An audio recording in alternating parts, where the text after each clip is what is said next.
everyone, and welcome back to MMMcast, or...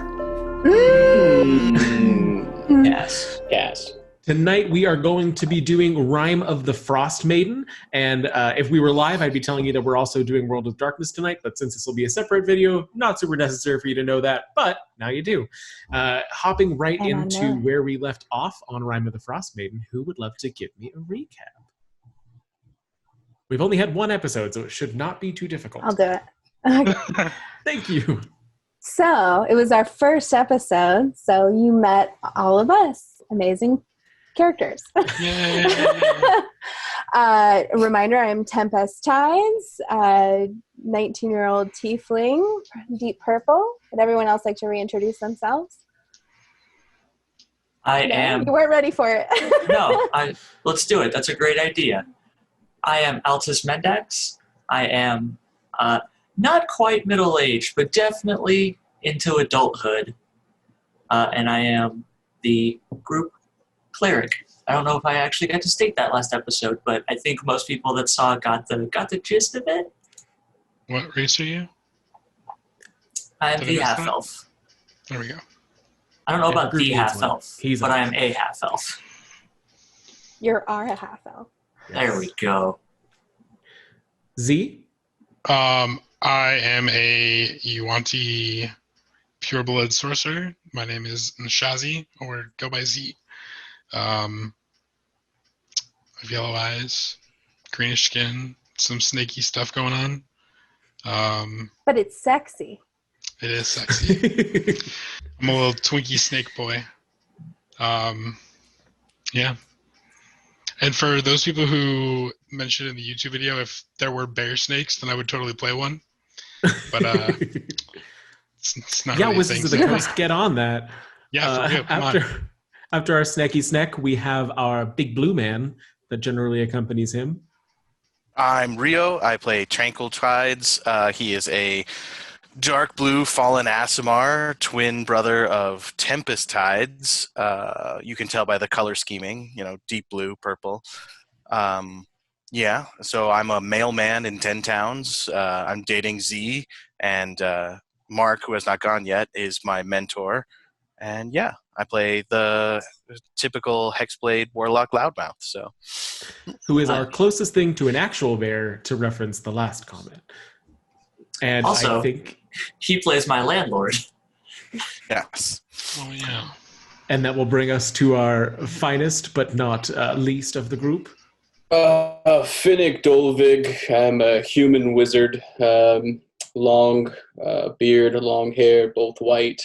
Been in Brindshander about 3 years now. Grew up here. Keep to myself. So should you. That's about it. I like how you did that one in character like a professional. So, we are intrepid heroes, villains, we don't know yet, are living in 10 towns, specifically... Brindshander. Why can't I ever remember that? It's right here, literally on the map. So, anyway, we're living, and we were all gathered at the Witch's Teat, a tavern that Tempest works at. And when we met a really cool dwarven lady named Hlin, and she came in and she was like, "You guys, I got a job for you and a bag of gold." And it was very exciting. She was really sure that this guy, Suffolk Caltro, had killed people in the big 3 towns that are offering basically human sacrifice once a month to Oral. She thought it was maybe because they were getting out of that lottery. And we soon found out that it was. We confronted the scoundrel, and he admitted right away. We didn't even get to torture him. We almost died, and then we got paid. Money. It was more money than many of you had seen in your entirety of your time in 10 towns. She also, at the end of that, as she was getting a little bit drunker as the night went on to some more of the rumors of what was happening in the area, because she likes to keep up to date on things, really because she's a fairly retired busybody who's very bored and likes to try to find things to do. And the one thing that she told you about that had happened here in Brindshander was another set of dwarves, not related to her, that had lost a large shipment of iron ingots from the region. The shield dwarves, as most of you know from growing up here, spending enough time here, are up here near Kelvin's Cairn, where they have a mining operation where they provide the iron for the entirety of the 10 towns for anything that needs to be built. So losing a shipment of this size was going to be losing a lot of money for them. And I believe that's where we will pick up. We are inside the tavern, and Hlin has made it a little bit of a perching spot for herself after the initial success that she had with all of you, mostly now for company more than for work itself. But she is having her morning constitutional and returning to the bar for another ale. So we got a full rest, correct? Yes, this would be a brand new day. Before we enter the bar, I would like to pull Altus aside when everyone else goes inside. Can we say I was already working? That makes Would sense. it make sense for that to be me working? Okay. I have my whole shindig set up with my 2 tables together, chucking my wares. I think Hlin doesn't usually show up unless she knows that Tempest is on the clock. So, Man. A faithful regular. A newly found faithful regular. yes. I say usually it was yesterday that she met all of you, but, usually from now on. Altus, Yes, Quill. It's awfully early, and I haven't had the hair of the camel that broke the. I haven't. It's awfully early. What can I do for you, Altus? this is embarrassing for me to admit, but I have to say that I recognize that when we went up against that very strange, spooky-eyed man, you saved my life and potentially the lives of my sister and my boyfriend and my mentor and probably yourself as well, but I don't know if you get credit for saving your own life. I just wanted you to know that I recognize that, and I will try to be 20% less dickish about the religion stuff. Tranquil, I know how hard that was for you to do. Frankly, I'm astounded I got 20%. If you'd like, I can settle for 10% nicer and 10% off of my housing fees. Well, the housing fee is non-negotiable, so you're going to get nicer or housing fees. You can choose either. You know what? I'll take the 20% nicer. And I just kind of pat you on and I walk inside. Oh, your hair looks great today. Thank you. Tranquil, and I'm going to kind of pull you in. Are you feeling okay today? Yes, I'm feeling fine. We just had a conversation. You know what? Never mind. Okay. Thank you. Thank you, Tranquil. Cord is stupid. That's your god, right, Cord? No. It's tears. No. Tear. No. Is it the smiler? Quill. You were doing so well. We're gonna leave it there, okay, Bryn? Okay. Yeah. Just in the future when I compliment you, maybe just let it ride. You know what? I have learning to do as well. Nobody's perfect, and I acknowledge that. As you're standing just outside the door having this conversation, finally you hear this, and behind you, for basically the entirety of this, are 3 dwarven figures, all dressed up in full winter attire, so you can really just see the eyes, who have been waiting to enter the bar. And finally got tired of it. Welcome to the Witch's Teat, and I kind of push Altus out of the way and open the door. As I get pushed, stand upright as I'm supposed to be there or something. As they push through past you, through the door itself, starting to get out of their heavy winter wear, Hlin hops up off of her bar stool and goes over to meet them as they're half dressed and, oh, great! So I see you've already met outside. No. Briefly, Coming in yes. together, yes, in the road. Yes. Yes. Yeah, no. Old friends at this point, honestly. But just for, introduction's sake, we should do introductions for everyone. As you gentlemen know, I'm Tranquil, and this is my associate Altus, my sister Tempest behind the bar, our mentor Finnick over there on his little stool. They're now almost fully in indoor garb as the female dwarf at the head of them steps forward and she shakes Hlin's hand in a warm gesture and then waves at all of the rest of you around the room, and you can see that she's lost 2 fingers on her right hand, presumably by the way the injury is healed to frostbite. As she turns, you can also see that her right ear is gone. The other 2 behind her, a little quieter, but with some similar injuries. So she speaks with a deep smoker's voice. Hlin, you really think that all of these youngins can do the job that we require? And Hlin looks around at you and she winks at Finnick. Yes, the youngins here are rather qualified in my personal experience. I've only sent them on 1 job, so if they die out in the snow, it's not on me. But if anyone can do it in here, I think it would be these 5.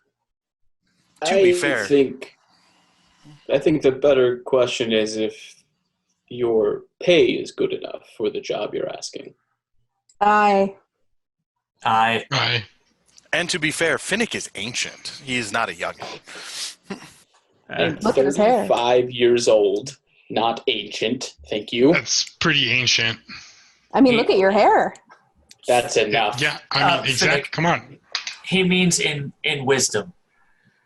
No. Ancient in wisdom. I don't think he did. Z, I'm trying to.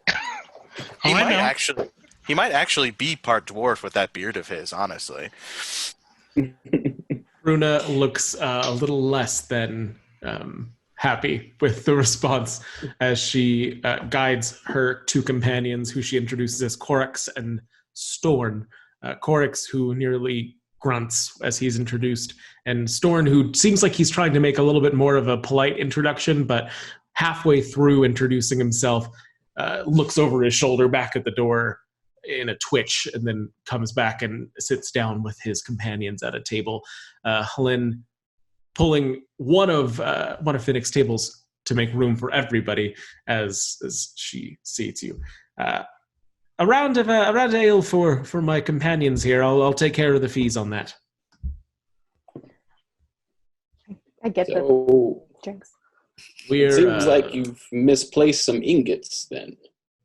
It's unfortunately a little bit more dire than that. We are the survivors of a group of dwarves that were tasked with delivering a sled of iron ingots to Brindshander. There was a yeti that surprised us and killed a member of our group. We fled, but unfortunately the yeti tore Ubak limb from limb. Now we need someone to go and get the sled for us, as was our misplaced ingots. As payment, we would offer each of you a gemstone worth 50 gold. On top of that, perhaps more valuable, the friendship of the dwarfs of Icewind can be a boon in these harsh times. Agreed. I agree. What is stopping you from requesting your brethren go down and take care of this yeti? I'm assuming it'd be pretty easy for them to dispatch a mere yeti. It's the yeti itself, I doubt, is still there. I would assume he's completed his task of consuming what he would of the body by now. It's been over a day. It's more just a matter of getting the ingots back to town. Our numbers are too few. We need to rest before we can return to our people, and I would not like to return to them with this foul news.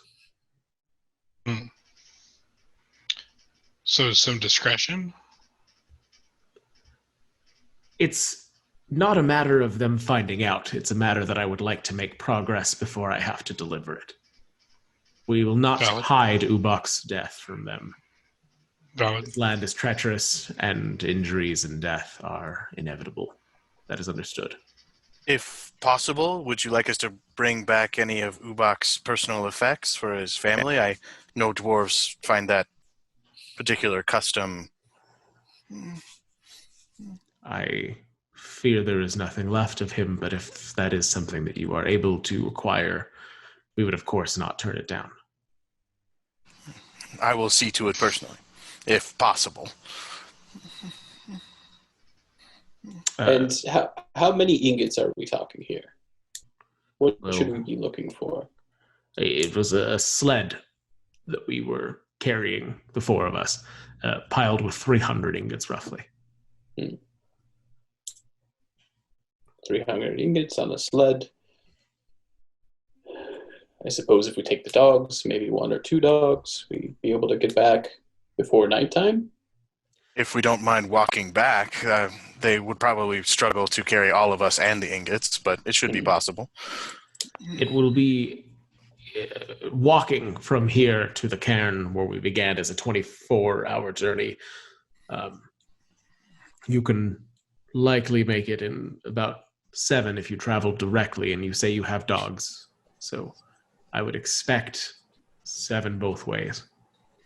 I mean, we could always buy more dogs. That is your discretion. I make no claim on your plans. Let's speak of this. So how did the sled itself travel to Kelvin's Cairn? Were you lot pulling it, or were there dogs involved?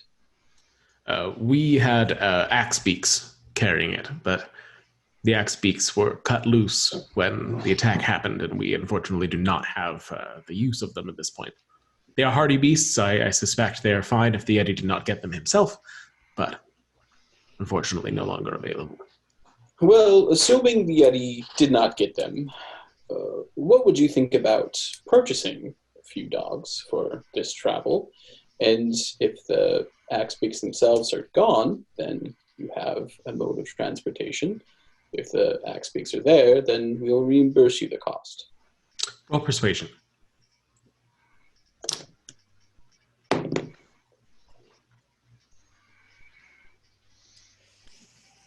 That's a 4. I'm drunk, so just learn. Already? Are you, though? We do not use sled dogs. I have no use for these. And if you wish to inundate yourself with supplies, I think the reward that we offer is more than enough for your trouble. I mean, that is true, but we are potentially looking at finding 1, if not more, Yetis if they return to the scene of the crime, recovering a large amount of iron, and having to purchase our own supplies to get it back here. So, I mean, a little bit extra wouldn't be remiss just to cover our costs. Bruna looks at Hlin. Give me a persuasion as well. That is going to be 16 plus 5, so 21. She puts her head in her hands. Forgive me, it has been a long few days. I do not mean to be rash or difficult. It is... We've lost much time, and I do not have use for the dogs after the process, but that is not unfair. And in reverence to the situation you're going through, I understand. We do not wish to put you out, but as you know, 10 towns is not as easy to live in as it once was. So I must look after my own as well.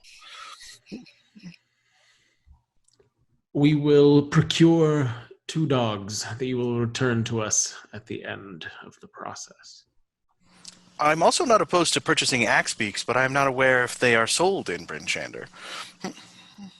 They are readily available in the larger towns. I believe that you could have them here or in Targos or in East Haven. We've dealt with all 3. Then it sounds like we could compromise, purchase axe beaks that you could then use after we're finished with them. If you have the equipment for axe beaks, that is perfectly acceptable. We would be happy to have them. Would make our travel home much swifter. Your particular sled would have the equipment for axe beaks, correct? Well, if it is not destroyed, yes. It'd be simply getting the axe beaks out to the sled and then Yes. we're good to go. Axe beaks are rideable. I'm not sure if any of you have experience with them. The ones that we have here generally have been tamed already.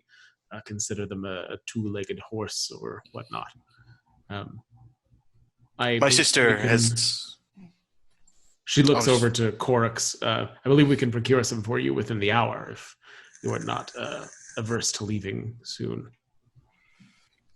Hour gives us time to break our fast and, get a little liquid courage in us, and then we can be ready to head out. She leans over and says something quietly to Corux, who then gets up and begins to re-don his winter attire. As he opens the door, the wind seems almost as if it's picking up as a flurry of snow comes flooding into the bar. Luckily melting as the fires had enough time to heat up from Tempest this morning.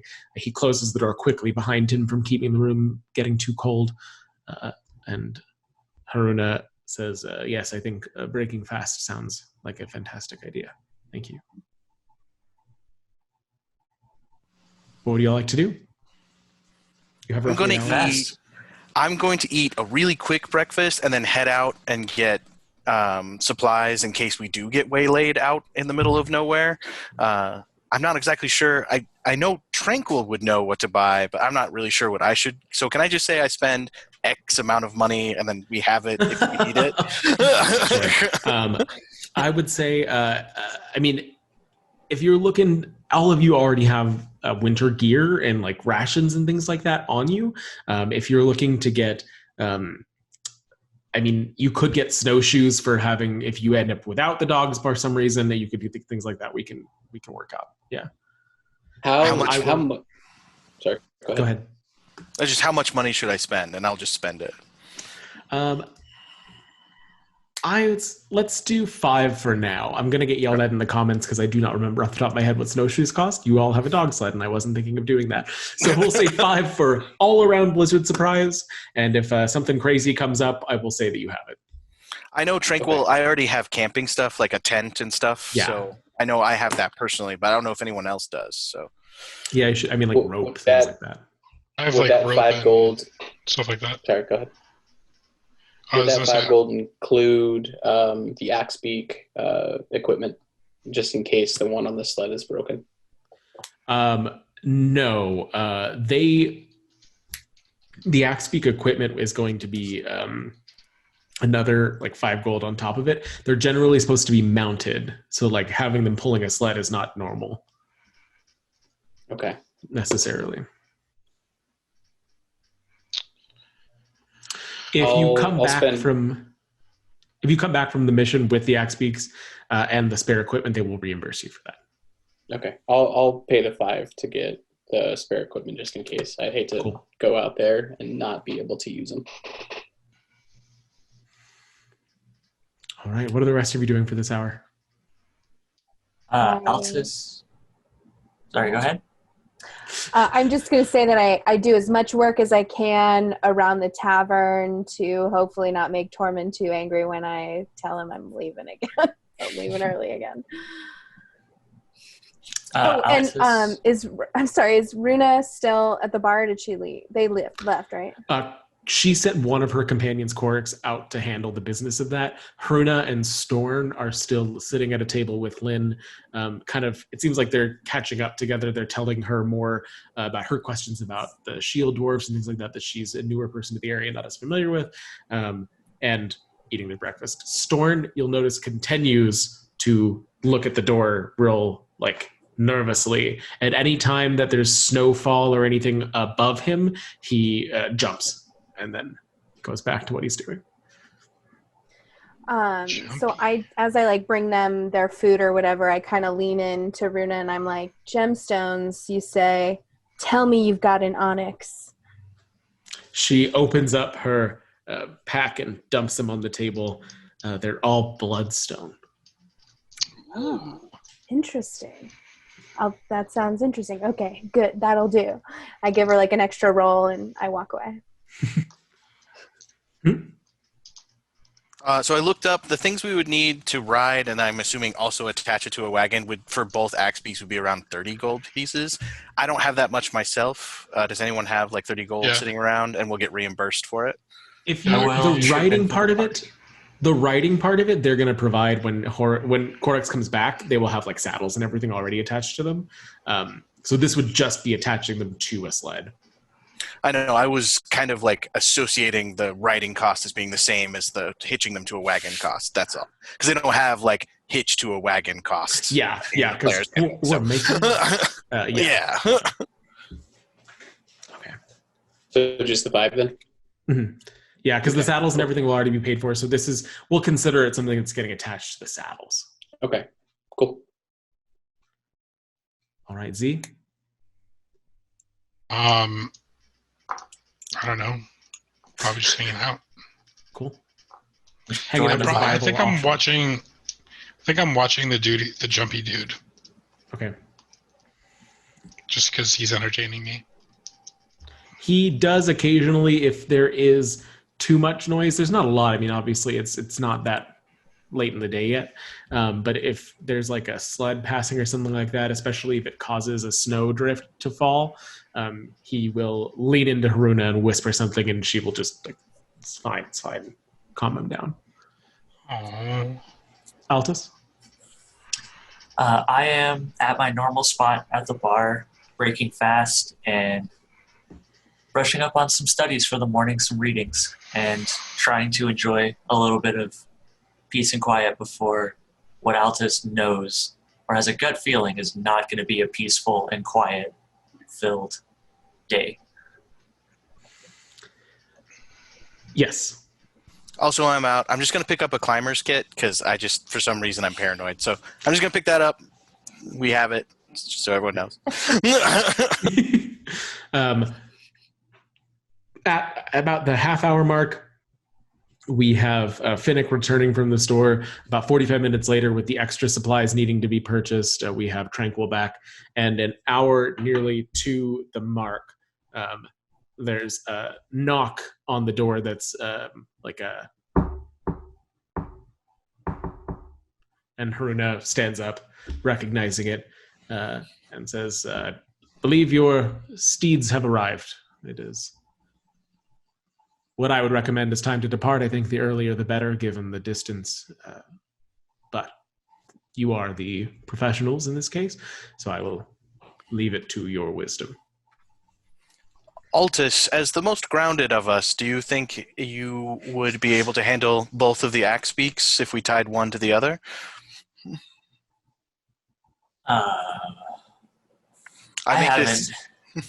I make this determination based on animal handling being a wisdom skill, and the rest of us are not wise. So, I can try taking one of the beasts, see what I can do with it. One, I don't mind at all. It's been a number of years since I've ridden Axebeak, but I think it comes back. But Finnick, right. if you would like to help, I would appreciate that. I'll jump on one and see what we can do. All right, I will hitch the kids up to the sled, and we'll be ready to go. Excellent. Just to show you all what you will be riding, it looks something like this. Ooh. A noble beast.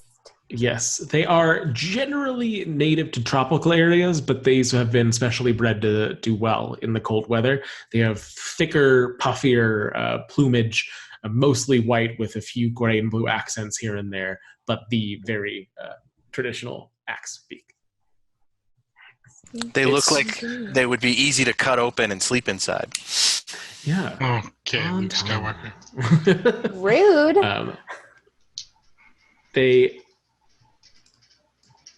Whoever wants to approach the axe beak, go ahead and make an animal handling check. Why don't you do that? I want to try just cause. I have a 14. Okay. Same. I got a Nice. 22. Nice. Fine. As Z and Finnick, as you walk up to it, it first takes a step back and lowers its head, and then as it recognizes your movements as being slow and deliberate, it lifts itself up again, and it sits down on its legs, just becoming a mass of feathers in the snow as it looks at you closer to eye level. Finnick, Altus, not Finnick, Altus, as you approach the one that you rolled the 22 for, it immediately walks up to you and starts nuzzling the side of your face with its rather rough That's teeth. adorable. Oh, it's been so long. I remember this. Oh, how I missed They this. sound like pigeons. We might not be able to separate them at the end of this. Corona behind you, speaking through her thick layers. Then you'll have to pay for them. Oh yeah, I mean we'll have no problem actually separating them. It was a joke, just a little bit of Brindshander humor. These are dire times. And she turns around and walks back inside. Her companion looking up at the sky, backing up slowly the whole time. Oruna, Yes. anything we should keep in mind when if we come face to face with a Yeti? Run. Okay. Hope to see you soon. Really wish I was level 2. I'll be petting my axe beak and call it pork chop. Yeah, it's a good boy, pork chop. I just want to let you know, if we get stuck out there, I'm going to eat you. And I'll just kind of like nuzzle underneath its beak, and then I'll mount him. Do I hear Finnick say that? Yeah. As I'm kind of petting mine, I'm going to say, if he's pork chop, you're mutton chop. And don't worry, I'm going to eat pork chop. Oh, he's not going to eat Nice. mutton chop. So once you get on top of them, are just the two of you writing those? Yeah. I think I'm so. so Everyone else on the sled? Yeah. They're very well behaved. They're tamed beasts, so they keep pace with the sled as you near the town gate. Is there anything else that you want to do before you leave Brindshander? I'm sure we'll regret not doing something before we leave Brindshander, but I'm good to go. So, point of order, can we buy potions at Brindshander? Like, do they have enough? Okay. So, potentially having at least one potion among us, maybe even 2, wouldn't be that bad of an idea. I know a lot of you have the ability to heal, but based on what happened yesterday, I think another few potions would be nice. The problem is they're expensive, Master. Yeah, that's true. But if we're getting 50 gold from this each, then it might be a good investment. I look forlornly at my climber's kit and go, well, Master, I may have spent most of the money I made on the last job already, so I will not be able to contribute, but I apologize. I'll go in on a potion with you. Yeah, I Perfect. can do one too. Okay. So how much would just a regular run-of-the-mill potion of healing? 50. 50? Okay. Any chance of me working my tranquil charm on the shopkeep? I don't want to pay any more than 50 Yeah, you're tranquil. welcome to try. He walks in and takes off his shirt. There is an apothecary in Brindshander. You know that you may find somebody that sells a potion at like a general store in the smaller towns, but the 3 larger do have their own apothecaries. Yes? So since I gather materials for the apothecaries, that's my job. Can I try to get a lower price through that? Look at you all being strategic. I would say if you have Nice. Z with you at any of these, you would get a 25% discount. Right, so it would be dickish to further, like, persuade them down. Probably. It's your world. I'm just running it. So Just saying it's I can your make- world. I just need you to say make a persuade check or not. That's all. Yes, it would be dickish to try and work them down further. Quill, I think 37 is still kind of expensive for a potion. Maybe you can work your magic. All right, then. Oh, The apothecary in Brindshander is run by a small gnomish man, very elderly, who has run the apothecary for the last 300 years in Brindshander. All right, so I'm going to bring in some hot cross buns from the witch's teat and approach him and be like, "Hail, friend!" His name is Gregor. He's even small by gnome stature, and he sees you coming in with the steaming buns as you start to unwrap from the weather, and hobbles up to you slowly with his little cane and reaches up. All right, what do you want? What do you want? Takes it and hobbles back to his counter. Well, Gregor, we recently received a job from some very surly dwarves. Healing potions. 25% off, not enough. You're adventurers. You're not bankers. It's not the first time that I've heard this entire thing. All right, if the buns were a nice gesture, I'll give you that. Roll persuasion. you were always my favorite, Gregor.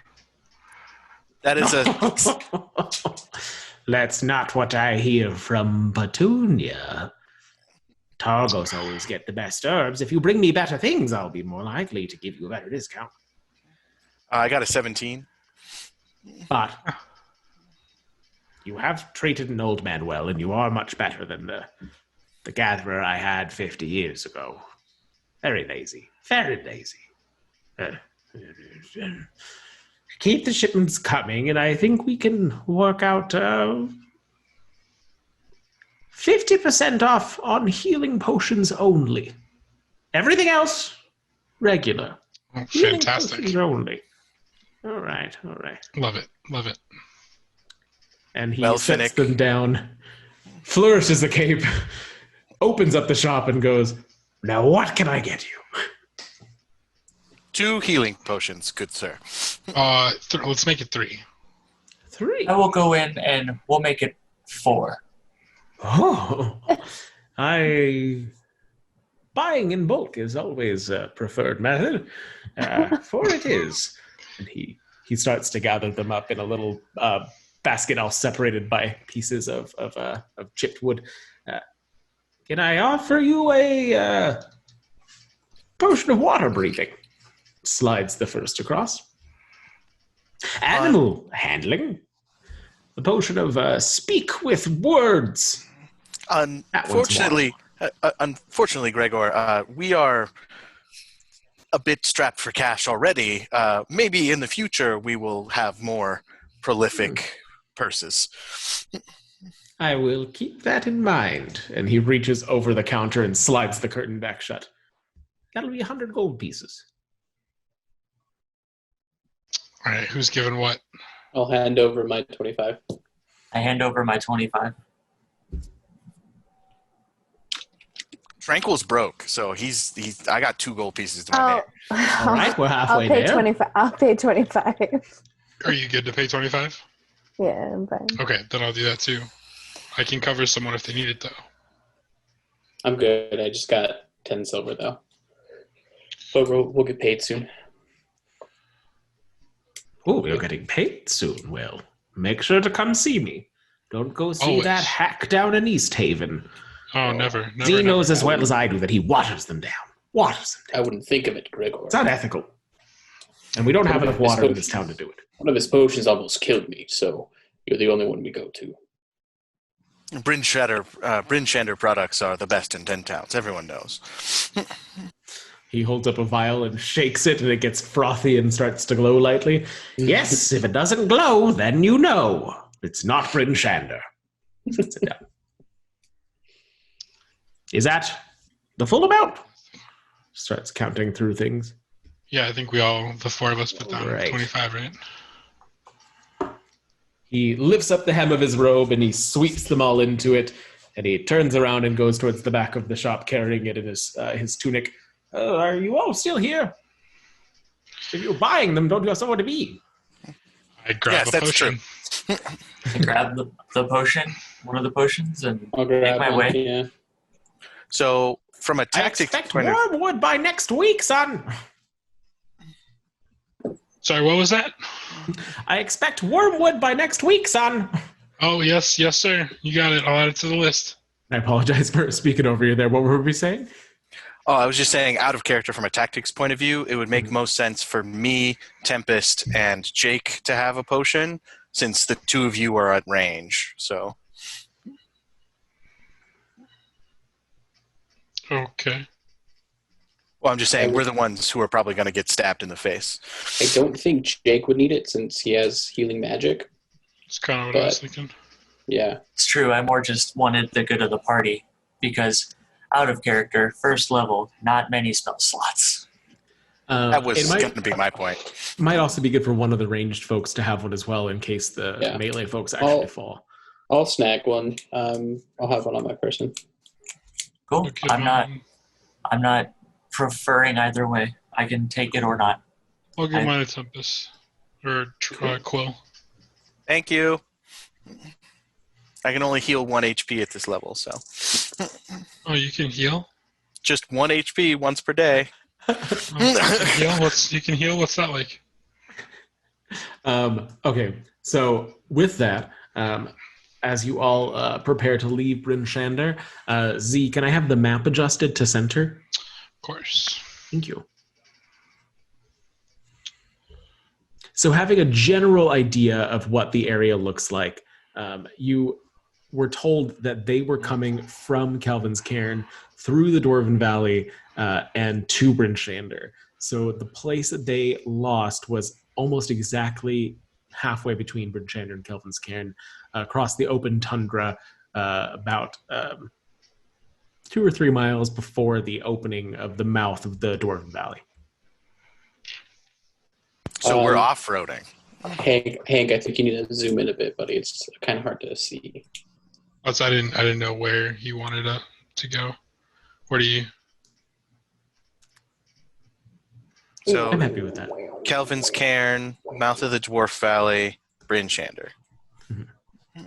Exactly. Cool. Okay. Well, shall we depart for our long journey? Let's get to it. We shall. All right. So you have no space with roads. It's the direction you're traveling is basically directly from the one cardinal direction of Brindshander that does not have a road leading from it. So immediately you are in open field. The area around Brindshander specifically is not too hilly. It's a flat area that this was built in, but it doesn't take too long for it to start becoming these rolling hills of the tundra. You can see larger ones in the distance, not quite the size of a mountain, but far to the northeast, you see Kelvin's Cairn looming. Even from this far away, the large peak is an intimidating feature of the landscape. Otherwise, all white. Mm-hmm. Just a heads up, I'm going to cast Mage Armor so that while we're going, I can short rest and get my spell slot back. Just sure, that works. It takes. She basically just said head straight for the peak, so you do have a landmark to go towards. And the first 3 hours or so of travel are pretty uneventful. Mm-hmm. If it takes 3 hours, I also cast Mage Armor on Z. Okay.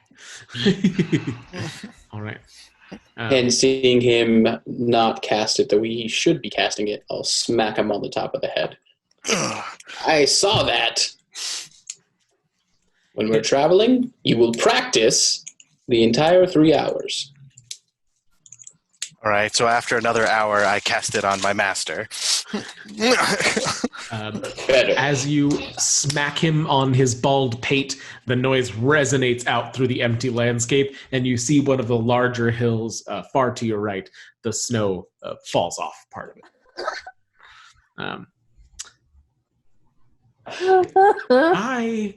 Even though you should be right in the middle of what would be the twilight hours of the day, having left town at about 9 a.m., and now 3 hours later, we're getting closer to noon. The sky starts to darken. Not darken, actually. It just starts to freeze almost, as if the ground and the sky are meeting, and it begins to get closer and closer and closer, this wall of white, until you are completely enveloped in a blizzard. Okay. The wind howling from all sides as each of you are pelted with small pieces of snow. You have no idea how long it's going to last, as the end of it could not be seen from the beginning. What would you like to do? I'm going to light some torches so we have some kind of portable heat. Okay. Can I make a survival check? Like, is it common sense to continue traveling in a blizzard, or is it better like to make camp? Like, I don't know that. Go ahead. Yeah, totally. Check that. Yeah.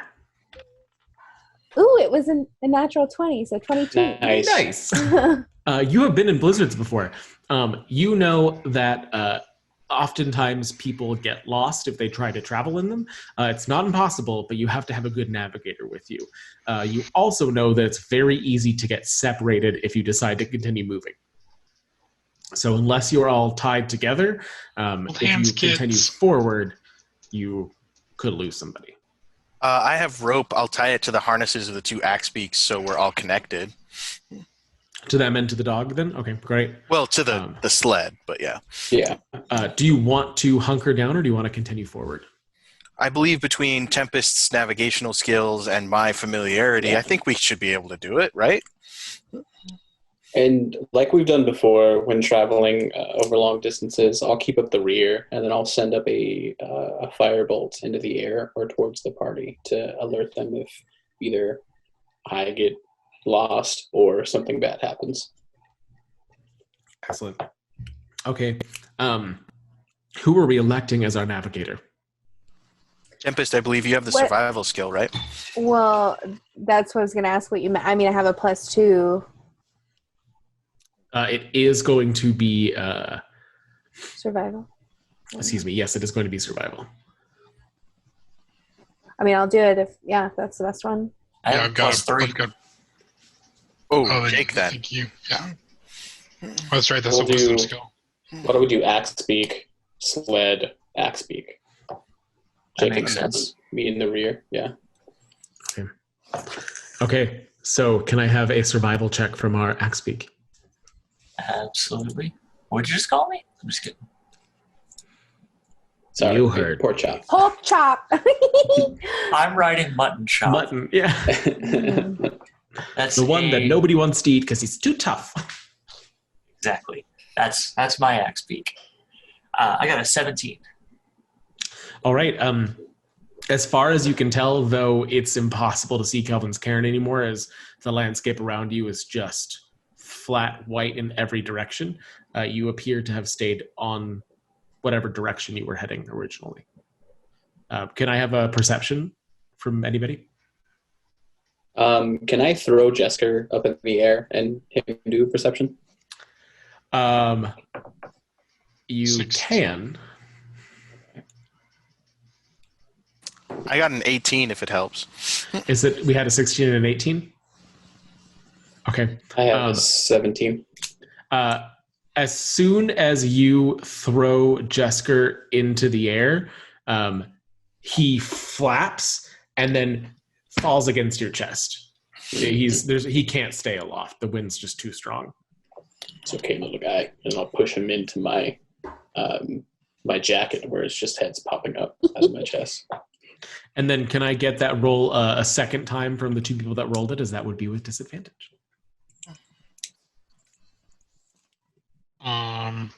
14. Okay. 16 this time.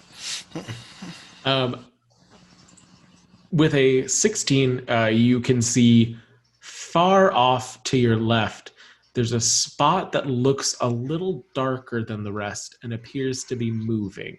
It appears to be moving with the horizon, as if it's going in the opposite direction of you, but away. Not for nothing, but each of the dogs also has advantage on hearing or smell perception. It's whatever it is not close enough to have alerted any of them. Cool. But it does not appear to be coming towards you. Okay. Is there anything else the rest of you would like to do during this hour? Okay, give me another navigation check. Oh, no. Did we decide that was Jake, right? Yeah. That's a 19. Okay. This Axebeak is really well trained, and you're handling it excellently. And both of you are managing to stay in what feels like a very straight line. Is there anything anybody else would like to do? I would like my flask as we're traveling. I would like to say that I am getting my low rolls out on those perception checks you were asking for. My survival checks are not that. Those are the ones that count. Yeah. As the second hour comes to a close, the wind starts to feel lesser and lesser, and you see the snow blowing around lower and lower, and though it is still deathly cold, it's not biting at your skin quite as much as it was before. With all of you tied together and so close together, none of you were lost, and you reach the end of this blizzard. That wall of white now behind you as it appears to be approaching the heart of 10 Towns. Sweet. And we see Calvin's cairn? Yes. That was one of the first things that rose in the distance. Your vision as it goes from being only 30 feet to being your regular full scale of vision. Kelvin's cairn starts as an outline that then slowly gets more and more details as if you're putting on glasses for the first time, and looms ahead of you, ominous once more. So we stayed on track, or? Mm-hmm. Oh, okay. Yeah, as far as you can tell. Towards it. Mm-hmm. It only takes another hour or so now that you're outside of the blizzard with all of you traveling, until you come across an overlook. There's a crag kind of outcropping that goes up into the snow and then has a bit of a drop off, not terribly high, maybe 10 feet. And at the base of that, you see the frozen, dismembered corpse in the gully. There's snow that is covering a lot of what would have necessarily given it away as like the bright red bits, but it is definitely a headless torso with severed limbs. Around it, you also can see that there are tracks and grooves of something heavy being dragged. All right. We told them we would try and recover this, so Tempest, do you want to take the climber's kit, get down there, and the rest of us will keep watch for danger? Sure. I'll do the hard work. Well, dear sister, you are the strongest of us, so...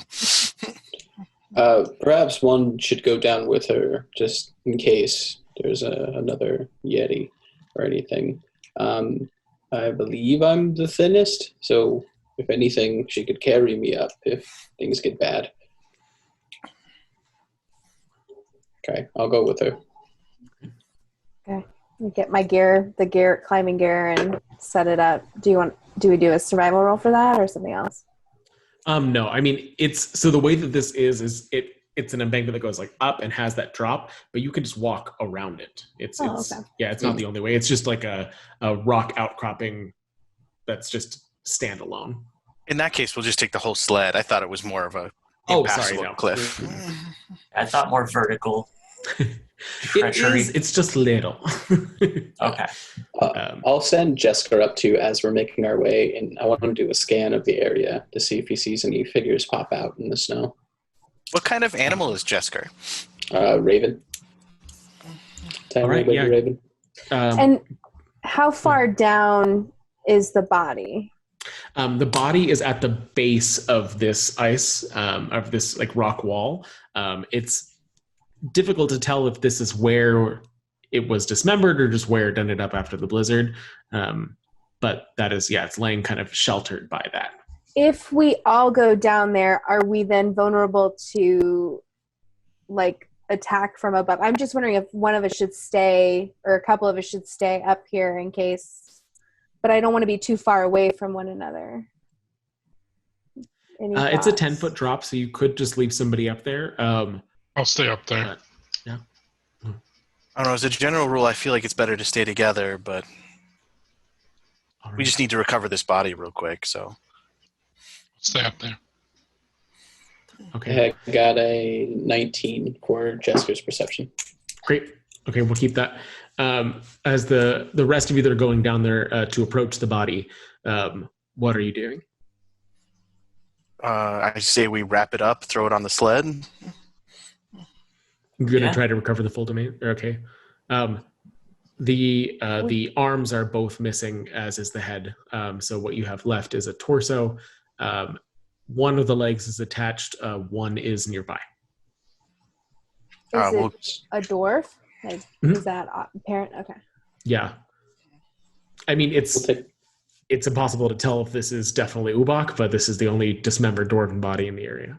Yeah. Does he have any like family coat of arms or anything? I know that's important to dwarves.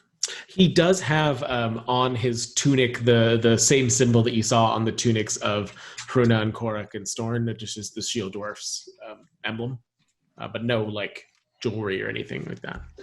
Okay, so we'll wrap him up and throw him on the sled. Not throw. I mean, we'll be respectful. Yeah. All right.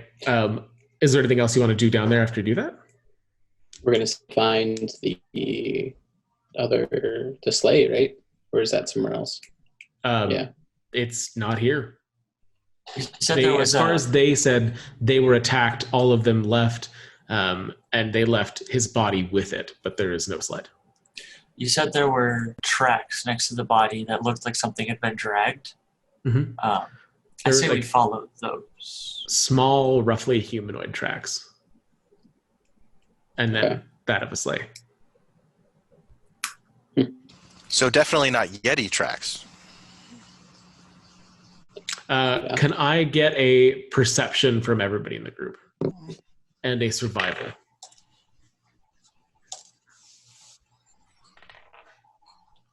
Perception was 7, but survival was 21. Okay.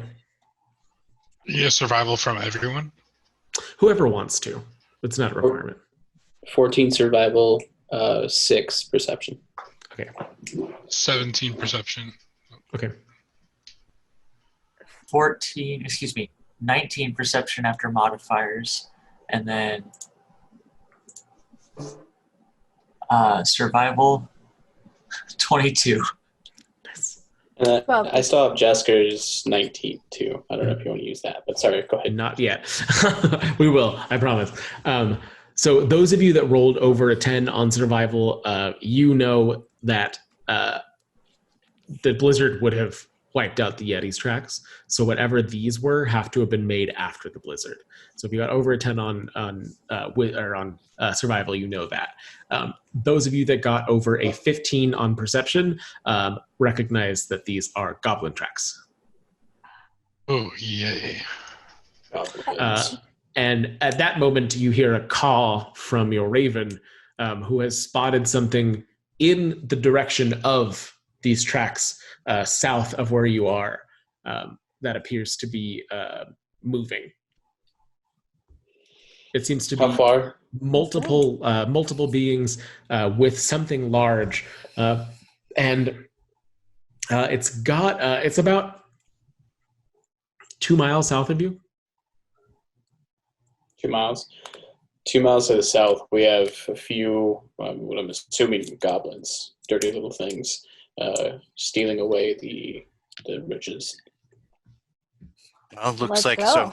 I unattached the axe beak so we have more mobility in that way, and then Mm-hmm.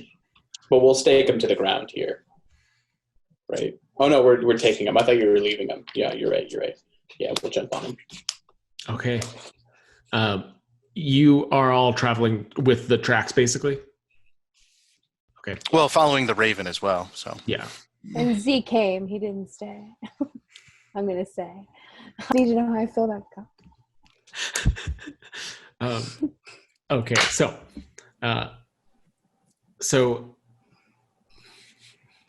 the tracks do lead due south, as we said, and all of you are on the trail now, and you actually have something to follow, so it's a lot easier than when you were going here and just trying to keep Kelvin's Cairn in the center of your view. The tracks are definitely fresh. Are you all just following at full speed that whole time? Okay. Yeah. It doesn't take you that long, maybe like 15 or so minutes, until you finally catch up with 6 goblins, all desperately trying and huffing and puffing and cursing and pushing and pulling on this big sled of silver ingots, or of iron ingots, as they make their way across the tundra, all of them having a very difficult time, being that they are not very large and the sleigh is. How far away are we? You are roughly, at this point, 120 feet away from them. So I say to the group, I really, really want to mess with them and like message them and be like, halt. Where are you going? I will also do it if you want. I'm just trying to think of something to say. Is what I'm asking. I'm not the best with words. I kind of have a plan. Okay. Jake, you still have thaumaturgy, right? I do, and I just looked it up. We're not in range, but man, I want to use it.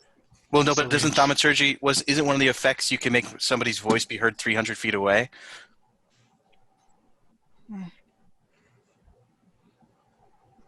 Your voice booms up to 3 times as loud as normal for 1 minute. Yeah.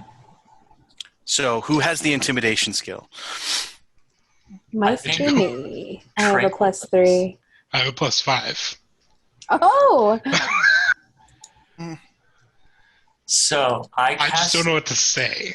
I cast Thaumaturgy onto Z, and I say, Z, make it count, make it loud. What am I saying? Say something about like snake gods or the cold has come for you or something. I don't know. Make it scary. Make fun of their mothers. No, don't do that. That's mean. Tremble before me, minions. I see you have brought tithings for the snake god. And this can be heard 300 feet away? It just says it booms 3 times louder. I don't... 3 times as loud as normal. Okay. So I think, this can be heard probably 200 or so feet away. And it echoes off of Kelvin's cairn and becomes more menacing. Yes. Go ahead and roll intimidation. There's a +5 into... Yes! There's a +5 what? To the intimidation roll. Excellent. That went off. Jake, you should definitely cast guidance. 23. Nice. Okay, so as you do it, you see the huffing and puffing and like the scrambling that you could hear in the distance all comes to a halt as all of the goblins turn at once to look back at you. And it's a little too hard to tell their expressions from this distance, but they're sort of cringing. And then you hear from further away, I had a feeling. roar of polar bears. I had a feeling. As it's difficult exactly to see what it is. There's some sort of wooden tower on the other side of these goblins, and immediately you see a torch go up at the top of that tower, though it's difficult to see who would be wielding it. That's what I get for not looking at the whole map. They were there before. I know, that's what I'm saying. That's what I get for not looking at that corner of the map. Man, I don't think we can see that far anyway. All right, roll initiative. So, point of order so that Culture can do it. Are you guys staying on the axe peaks? Yes. Okay. To get Are we closer. each on an individual one? No, 2 of you are on 2 of them, Yeah. so I believe that's just Me- Altus and Finnick. Okay, Yeah. Me and okay. Alphys, I was like, I don't remember getting on one, so. I'd They like to have a stake speed mine. of 50 feet. Oh, crap. I vote we use them to get closer, but I'm not risking mutton. Oh, I'm So cute. not risking mutton. None of us Tyr are. buddy, is none the us god are. of justice. Is it And- possible to stay on the sled until we get closer? Do whatever, however you want. Yeah, let's get like 30 feet away maybe, and then we can run from there. Yeah, that's what I was Hey, thinking. 30. can you zoom out the battle map, Pink? yeah. I apologize to everyone who's watching. This is a very long map. Yes. Oh, wow. I warned you guys, it's a real long map. I think I even have to zoom out more so that we can fit it in. Oh, that's fine. You can zoom in one here. One more is good. Yeah, I mean, they're not going to be able to read the different things, but at least they can see the Sure. groups. Our Okay, cool. team I just is the didn't know. darker tokens in the top right corner, and then goblins in the middle. I'm pointing at the screen as if you can see that, and goblins in the bottom corner with some polar bears. We're up What is here. everybody's initiative? 19. 3. 22. 12. I can throw my javelin. Yes. Oh, I found the joys of javelins in another game. Jake? I'd never used one before, and I 5. actually really like them. I like the picture of you surfing on the sled while you're just chucking javelins. Oh, Hey, God, Culture. javelin. Hey, Culture, do you want a initiative from the dogs or just have them act on my turn? Go after your turn. They're that well trained. Yes. Had them since they were pups. All right, so up first is going to be Z. Well, are we attacking the goblins, kids? We were tasked with bringing that sleigh back, and we gave our confirmation, our word that we would. You're damn right we are. Okay, then. I mean, it's their own fault if they choose to die on this hill. Everybody's correct. This gent right here is getting a firebolt. Okay. What's the range on Firebolt? 120, and he is 105 feet away. Excellent. Also, Mark and Hank, remember I cast Mage Armor on you guys, so you're 13 plus Dex. Thank you. Nice. Okay. That is a 22 to hit. Just missed. No, it hits. Okay. Nice. I was going to cry. That vote On of camera. confidence. It's a real strong confidence. That is 8 fire damage. All right, the first goblin you can't entirely see because you are so far away, but you just see it turn like black and then fall to the ground on the side of Oh, the slide. hell yeah. And the rest of them yell loudly. My voice isn't booming anymore, but I scream, "Bow before me!" Well, technically it's a minute, so it should still be going, actually. Good, yeah. Okay. Then yeah, I scream, "Bow before me." I'm going to move us down to Tempest. Tranquil. Twins, hard to tell them apart. I'm tranquil. If we could move everyone on the sled, so that's everyone but Mark. Me and Altus. Yeah. And the sled dogs have 50 feet, so we'll have them, I guess, just double move to where we're within 30 feet. What would 30 feet be? So like right here.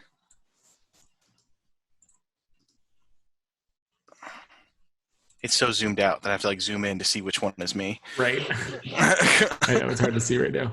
Okay, show me where you were pointing again. The little, you just gave a little, you're 30 feet away from them, you said? Cool.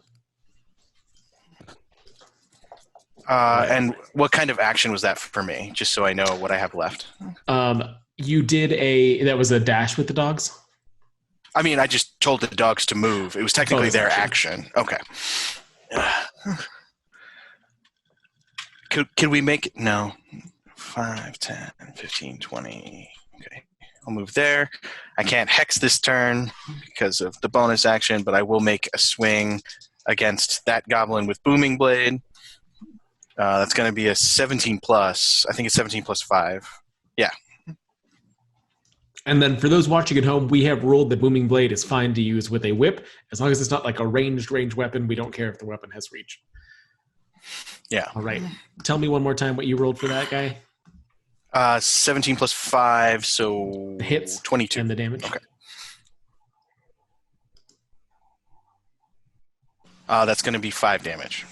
All right.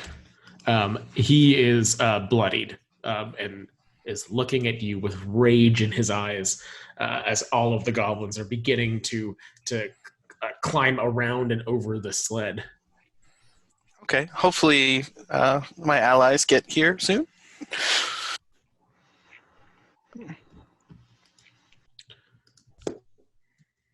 That's my turn, though. So Okay, excellent. That will bring us down to the goblins. They begin to try to swarm you, so this one steps forward, activating. he takes 8 thunder damage as he steps towards me. He takes a step and then just erupts. It explodes and is gone in a puff of goblin. You do get splattered by goblin gore. Probably smells bad.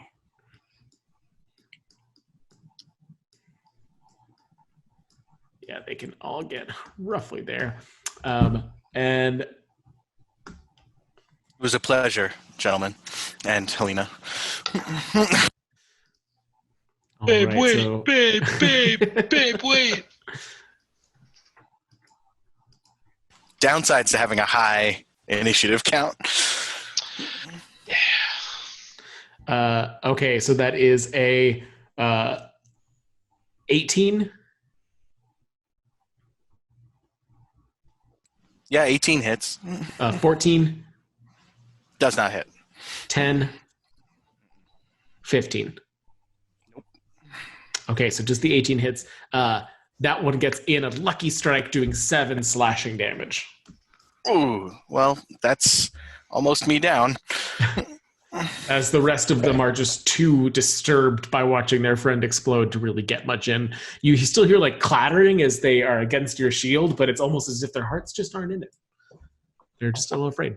And that will bring us to... I'm trying to use names. Finnick. Finnick. Can I do... So I can move 50 feet on Axe Beak, right? Yes. Can I also use my bonus action to make him move 100 feet? Yeah, with the axe beak, it's like you're riding a horse. So like the sled, Okay. I made him do like a command to it, but with an axe beak, you're riding a horse. Okay, so what does that look like for me traveling? You can still more have a than bonus action. 50 feet? Okay. It means the axe beak can take a full set of actions, so it could move and dash, and then you have your Okay. full set. Perfect. I will do that. So I will move myself 100 or 95 feet here, and then I will cast... Will Burning Hands hit you, Tranquil? It won't, right? No, it won't. Not from there, no. Okay. I will cast Burning Hands. Tell me your area of effect. Who do you hit? I hit all of these guys, right? Everyone but this top one. Got it. Yeah, one, Okay. 2, 3. All right. They need to make deck saves. Deck save. Little sad goblin deck saves. Does a 12 make it? I'm hoping not. Nope. Okay, then they all fail. And they take 13 points of damage.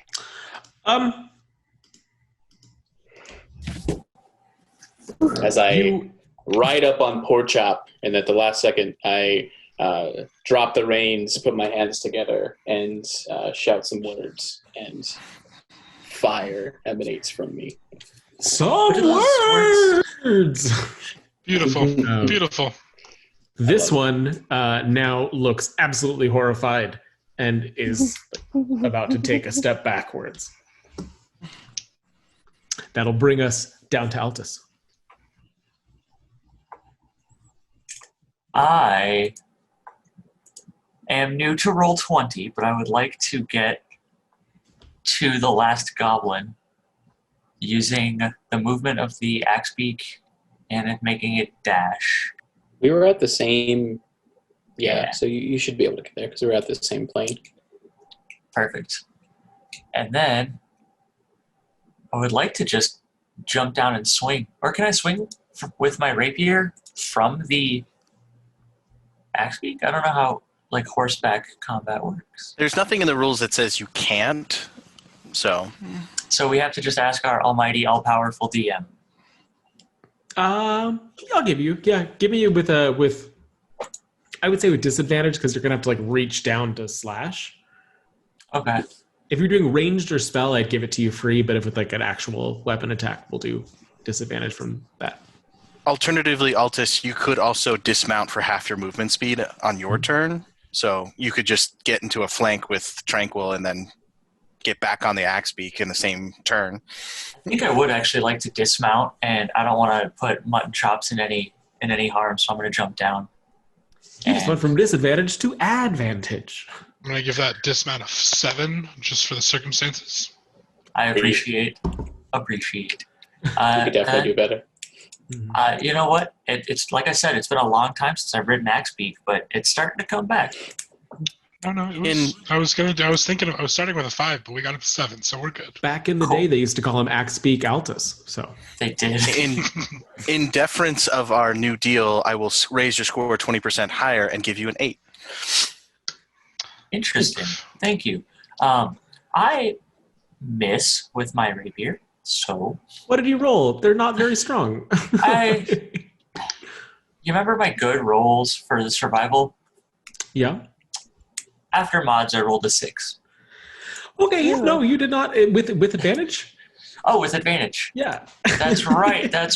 I can play That's D&D. terrible with advantage. Jeez. 15 to hit. You remember when I said Nice. That will hit. Everybody watching, that's why advantage is so good if anyone's a first-timer. It would have been great if you went from a 6 to a crit. That would have been perfect, but... Right. But Then that dismount would have been a 10. I mean, come on. valid. And then that's going to be, let me roll the damage dice.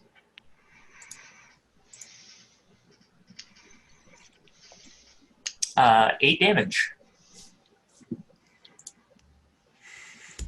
And you manage to slash right through the last goblin around the sled, leaving the sled itself alone.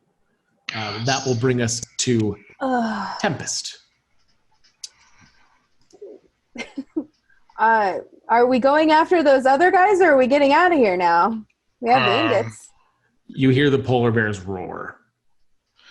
I think we have to deal with what's in front of us.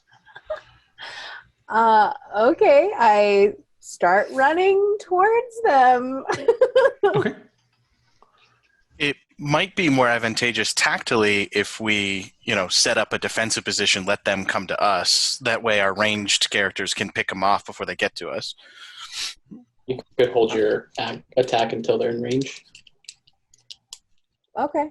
I will hold I think I just an axe blade attack, my axe attack. And Okay. You want me to get to where you guys are, though? Maybe around the sled so we can defend it, yeah. I'm at the sled still, so. Wait, I think you. Oh, no, I mean the other sled.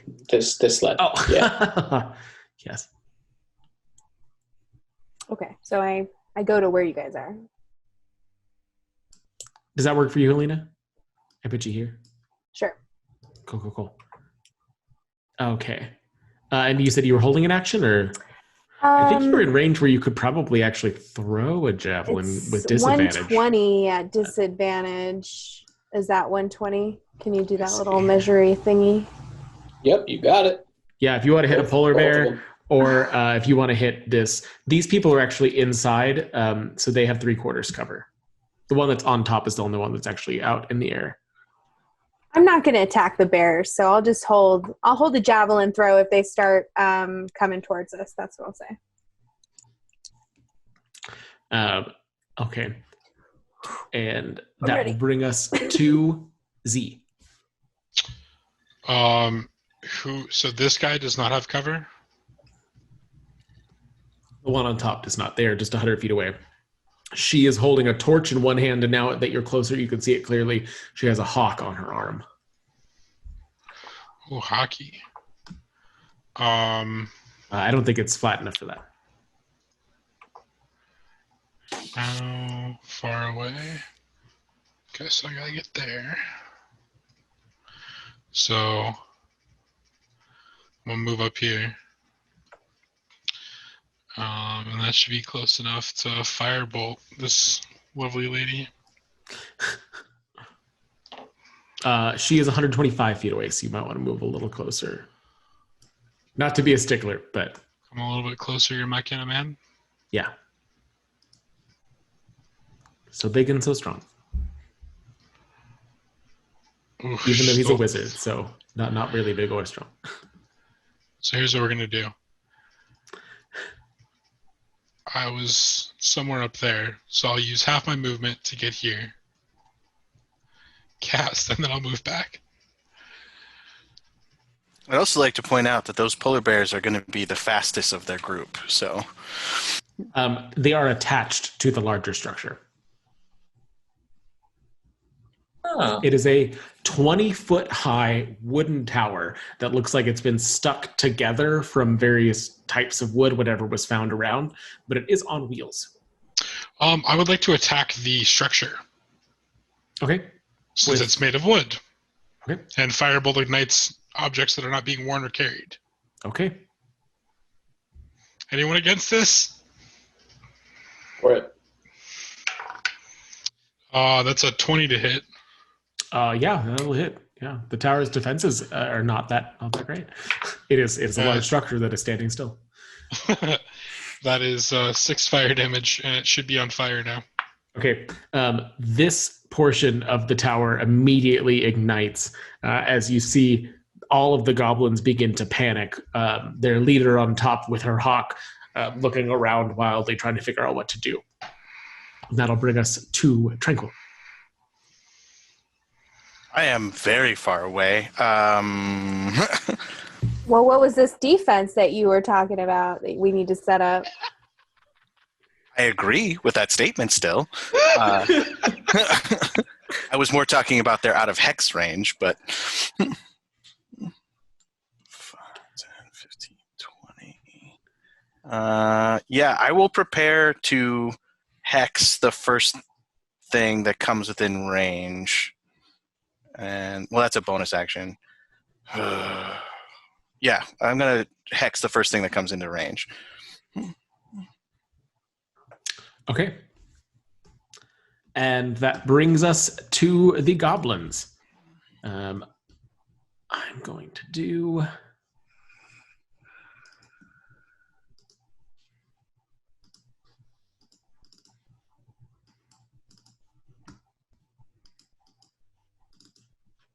Okay, so 2 of the goblins, including the one on top, managed to get out.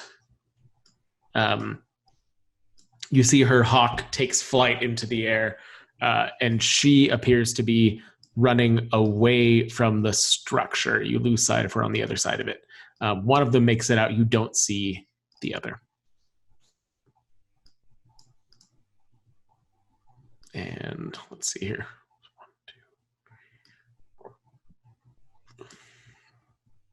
Okay, and the polar bears are getting more and more agitated as the heat is getting close to them. And that will bring us to... I have goblin written down, which actually means that we're not to Finnick.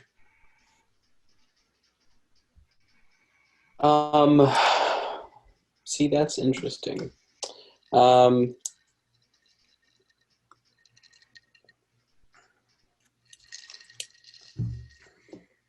I'll move out 50 feet. Move out 60 feet here. Then I will cast Ice Knife on... and I can't see these guys, huh? They're on the other side of the tower. Okay. I'll cast Ice Knife on this lone gentleman here. Okay, so he has 3/4 cover, but Ice Knife is a save, correct? Ice Knife, I believe, is an attack. Okay. Spell attack, yeah. So I'm going to say go Natural 20!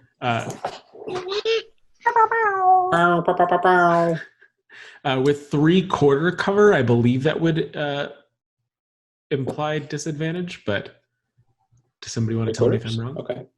I thought it was just I think AC. that's isn't it a percentage roll? Get in the comments and tell us if we're wrong, because I'm going to say that it ups the AC then, and that this one will hit. So it just gets +5 bonus to its AC with 3/4 cutter. Okay, with a natural 20 and your plus whatever your spell modifier is, that's going to hit for sure. Then he's going to take 1d10 from the knife. He's going to take 1 from the knife, and then an additional 9 from the explosion as it hits his body and shatters.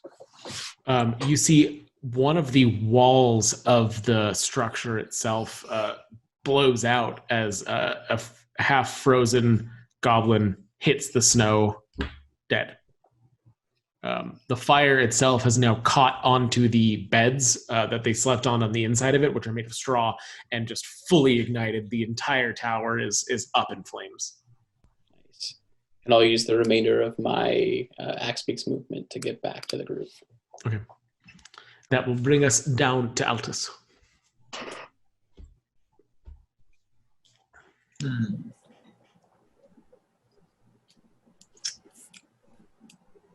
And who is next? It's Tranquil next, right? Tempest is next. Tempest is next. So I'm feeling a little conflicted about continuing to attack these people or whatever. Like, can we Polar try and bears, at leave? least. Yeah, I'm gonna go over to Tempest. I'm gonna place my hand on her shoulder. I'm gonna say, "You know what's right in your heart and in your mind." Casting guidance, and then I'm gonna slowly make my way towards the polar bears. But we need the axe beak to get the sled set up. He's not on it. He dismounted, remember? Okay. So you said you're taking your full movement then? I don't know about full movement. How far do you want to go? You came over to Tempest, though. So 1, 2, 3. So that will put you there. What is my movement? That's a great idea. Oh, 30. Okay. So I have half my movement spent. So the furthest you can go right now is here. Yeah, we'll go there. Okay. All right. That will bring us down to Tempest. I start following Altus, but I also say, are you sure you want to approach, or should we just try and leave this place? We don't know what these polar bears have been through, and we don't know if they're being held against. They should be free. They should be free from these chains. Altus, they're domesticated animals. I mean, I'm pretty sure they're going to just stay with the people who domesticated them. I think we should use your super axe beak talking powers to get this sled out of here. I wouldn't mind helping them too, but I don't think the goblins will abandon them. I need to know what's going on here. I follow him. I guess I still have a ready attack in case someone starts again. So if there's any movement towards us in an aggressive manner, I still have my javelin throw readied. I have 30 speed, so I'll move as far as I can.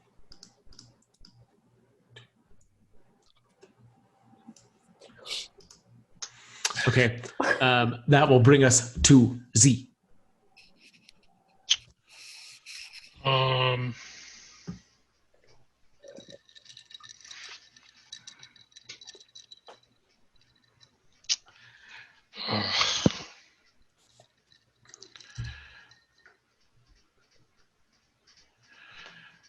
I don't know what to do. Defense-wise, okay, so there's nothing but like openness behind the tower. It's just all open around us, right? As far as you can see, yeah. It's kind of like flat lands as far as you can view from here. Okay. The large structure of the mountain is far in the distance, but the actual like visible land around you is all pretty flat. I mean, you could wing a little bit around, like if the tower's here, kind of wing a little bit around so you can see the other side and watch our backs that way. You're saying go here? Like Could you bring Altus's axe beak to the sled so we can start hooking it up? Or that. Yeah. Yeah, I can do that. Make an where is animal axe handling beak check. is? Ooh. And it loved Altus, so this is a bit of a shock. That is what you needed. Yeah. It's a little reluctant, but it'll follow you. Who's a good boy? Who's so cute? So you had to take 5 feet of movement to get it. Are you trying to mount it or just guide it? I'm just guiding it. Okay. So yeah, you can get it down to the sled easy. Okay. I don't like riding animals. So. That'll bring us to Tranquil. So I'm going to move over to the sled and start. Why can't I? Oh, and start replacing the rigging for the animals with the ones that we brought. Okay. Go ahead and make just a straight dexterity. Okay. 15. Yeah, it's easy enough to do. The rigging that they had was torn, so it would definitely need something else. So yeah, you're able to start doing that. Okay. All right, and that will bring us to Les Goblins. And the goblins are going to use their full movement. Are they moving toward us? Nope. Oh, okay. Oh, wait. And then they will dash. Ooh, we're going to get some bears. So they run as fast as they can, which is not super fast because they are not large creatures, but they are running 50 feet away from y'all.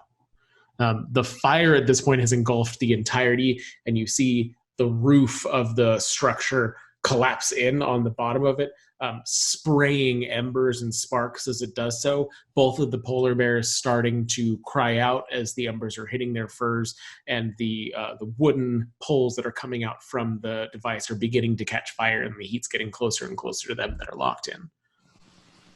Both of them are pulling in opposite directions, unable to actually move the large tower. My turn? Yep. I'll say, God damn it. And I will ride my axe beak all the way right next to the polar bear. Okay. I'll then dismount and see if I can cut the rope. So they are chains, and then they are wood that the chain is attached to that are like sticking out from it. I'm going to see if I can break the wood that the chain's attached to with a firebolt. Okay, go ahead. 21 to hit. Hits. 8 points of damage. Okay. This bear is now free except for his harness and dragging chains, and he immediately tries to move away, which he'll do on his turn. Oh, that could have been really bad. And that will bring us to Altus. I'm gonna dash over and try to help as best I can. So full diagonal? Full diagonal, yeah.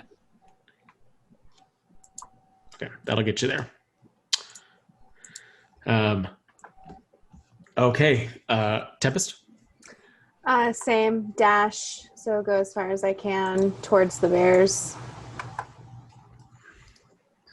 It's hard being very far away. Oh, wait. Dashing. Sorry.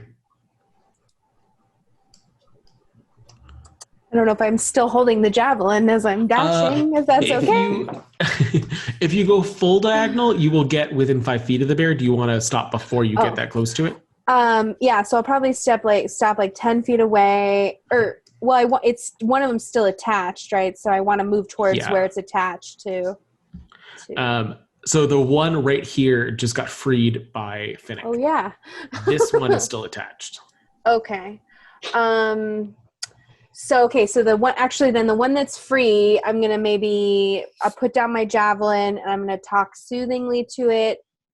Maybe I'll throw him some rations. Make an animal handling check. Yeah, that makes sense. I will give you, with the rations, I'll give you a +5. Oh, okay. So 7 plus 5 is 12. Okay. So that is exactly what you needed for it to not attack you. It immediately, it looks at you and looks back at the fire, and it reaches down and it takes the rations in its mouth. And that'll bring us to Z. So both polar bears are free now? No, Nope. Just one.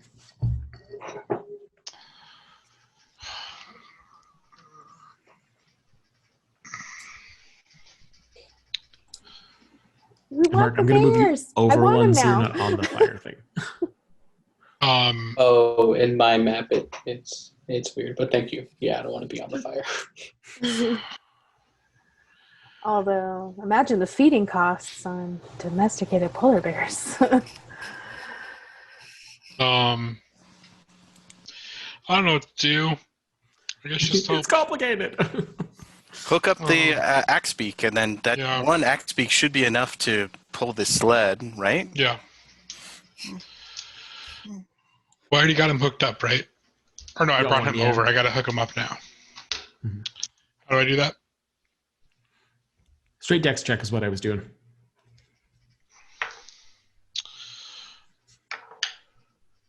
How does a 15 sound? Great. The axe beak is too distracted by the light in the distance and the noises that are happening, so it's just standing alert, staring in that direction. So when you start to loop things through its saddle and through its harness, it is just totally still. Yeah. Okay, so that'll bring us to Tranquil. Is the one axe beak enough to pull this, or no? They said that they used 2. Okay. I'm going to head back towards my own sled, because I'm assuming that we'll be done with whatever crazy scheme they're up to down at the other sled. You don't want a pet bear? Seriously? I mean, I'm down for pet bears, but by the time I get down there, you guys will have finished, so I might as well get all of our stuff in order. He's got a point. If we get bears, I call one. I want one. No, it's me and Altus. Excuse you. That'll bring us. That makes sense. To the bears, actually. So this bear that took the rations is the one that's free, and he is going to take the ration in his mouth, and then since you were favorable to him, he doesn't want to be here anymore. So he is not going to be here anymore. And he will use his full speed with the ration in his mouth. Hi, bear. He can get about there. On my screen, he just disappeared. I would have named you Lamb Chop. Wait, did we already have Lamb Chop and Mutton Chop, right? Pork chop or pork mutton chop, chop. mutton So chop. this would be the Oh next yeah, one we have lamb on chop. our- Okay, Lamb chop. I did it. Lamb chop. Lamb chop. Name all of our animals after meats or puppets, depending on your age group. That will bring us down to this bear is still thrashing, and it has now taken damage from the fire hitting it. Damn it. Not that much damage though. And that is going to bring us to Finnick. Me. I will move up and say, easy bear, nice bear, don't kill me bear. And I'll do another firebolt to try and free him. Okay, go ahead. That is a 5, but I'm going to use my luck point to re-roll it. Isn't it like an inanimate object? Dirty 20. Yeah, but I mean 5, just in case. Fair enough. Smart move. Dirty 20 will hit. Perfect. 6 points of damage. Okay, this one is not quite broken, but very close. You can tell it's weakened. Okay. And that'll bring us down to Altus. I'm going to... Oh, it's still so far away. It's a long map. I don't have that much range. I can get within 10 feet of the bear. So Yeah, I'm gonna try and do charm it. that here, I think. Be our bear whisperer, Altus. Charm that bear. And you didn't dash to do that, so you can still have an action. And then with my action, I just would like to pull out some rations, hold it out, and just very calmly and soothingly try to get the bear to chill out. Roll animal handling. This is going to be a lot harder than the first one because this bear has been injured. The bear is on fire, so that makes He's sense. killed. He's killed, Bill. Oh, that's an 11. The bear just starts thrashing and roaring at you and baring its teeth as it's trying to push away, but pushing away from you is pushing it against more hot metal on the other side. That is going to bring us Mr. Bear. down to Tempest. Okay, so I go up to where it's the bindings and take a hit with my axe at Okay. that. 14 plus 4 is Hits. 18, and then that's going to be my D12. 9 plus 2, 11 damage. That is definitely enough now because they were barely holding on, and it is free. This one doesn't seem quite as ready to run. That'll bring us to Z. Uh-oh. Uh-oh. Charm the bear! Can I do anything?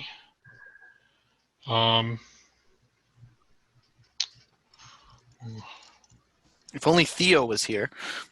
Yeah, for real. For effing real. True. To find out who that is, watch our D&D stream DM'd by Mark, who on my screen is on the diagonal right here. Lethal bear, I please. think it's actually here on your screen. Oh god. Okay, so what was the ruling on the Axon? Can this one Axon pull this card? This they recommended two. They recommend So it no. too. One could do it, but it'll be slow. Okay. I am going to message. Because I mean, I don't know if can we hear each other that far away? I mean, technically, your thaumaturgy is still going on. It's only been like 20 seconds. Is that not a concentration? I actually don't know. Okay. Well, then I semi-whisper to everyone down here, are you guys okay or do you need help? We're okay. Thumbs up? Okay.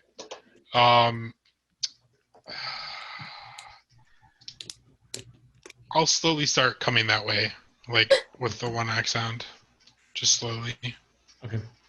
And that will bring us to Tranquil. Okay. I'll bring my sled towards the rest of the group. Okay. So that means I can move like 100, right? Yeah. 5, 10, So you should be able to get like there. 30, 35, 40. 70, 80, 85.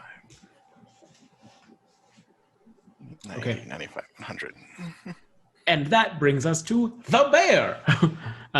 The bear is going to reach out and make a swipe against Altus, who scared him. Altus does a 21 hit. Yeah. Okay. Yeah, it does. Oh, 10 boy. piercing damage. Say that one more time, that whole sentence. 10 piercing damage? Okay. I heard you correctly, right? 10 piercing damage? 10 piercing damage. Cool. That's I think that's a big 1-0. cool. Altus is down. Okay, Altus is down. So Altus is down on the ground, but the bear has multi-attack, and that was just his bite. So he is now going to make a claw attack against, I believe that is Tempest right there, and that is a crit. Eee. So, Glad we got those potions. Oh no. so that is going to be 12 plus 11 No. on this one. So that's going to be 23 total.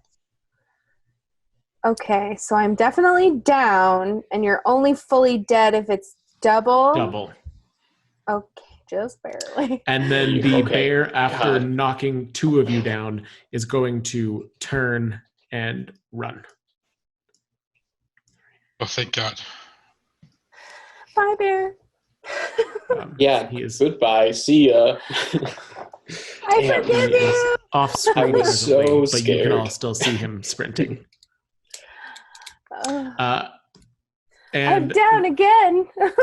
you all are at this point out of combat, Okay. unless you're planning to go Yes. after the bear, in which case you can chase it. No. Okay, so I will bring up Altus, who then can heal Tempest. Perfect. Perfect. So Altus, I give you 1 HP with my measly healing bonus. Hey, it's something. Don't ever knock that. Yeah. That is one of the most useful things in every it's campaign just- ever. It's just the defibrillator. Just boom. Yeah, you're back. just like bam, bam, bam. And then I'm Finnick, dying today. if you want to take the other axe beak and get that Yeah. set up with Z, Yeah, I'll do Altus, that. wake up. Altus, wake up. We need you to heal Tempest. Come on, Altus. Oh, where's Chop Suey? Is Chop Suey okay? Just heal my Chop sister, and then we'll suey. talk about whoever Chop Suey is. Ugh.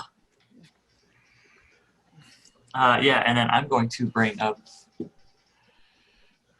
mean, Tempest. I would probably bring this sled over to here now. Like I was heading that way. Well, we're out of combat, so you guys Yeah. can just take your time at this point. I'll attach the. I mean, I think that Tempest would disagree with that, but What's this flaming thing looking like here? Is it still on fire? smoldering now. It's just kind of embers of wood and ash and straw. Can we search through it? Tempest, I healed you for 9 damage. Danka. Please search through it. I'm definitely going to go search through it, and with my 1 HP, I'm not even going to drink the healing potion yet. I'm going to go look through that. Okay. Look through the rubble. Yeah, go ahead and Use roll my investigation. now. quarterstaff. If this thing blows up, I'm going to be very upset with everyone. Do what, Coulter? Roll investigation. 19. Okay. I am far away from this, putting pork chop on the sled. Are you? I rolled a nat 1. So two things happened here. With the 19, you managed to find 4 silver pieces that are all like super hot still. As you're scraping them out, Altus bends down to pick them up and takes 1 damage, as they are very hot. And I'm So back he's down. Be Back down. I force a healing potion down his throat. Not gently. He takes some damage from that. Altus, was that silver worth 50 gold? It's about principle. Okay. I would just like to point out that my sister could literally pick up hot molten metal. She is resistant to heat, so maybe in the future. I'm limping I back know to the that. dog sled, and I'm going to lay down.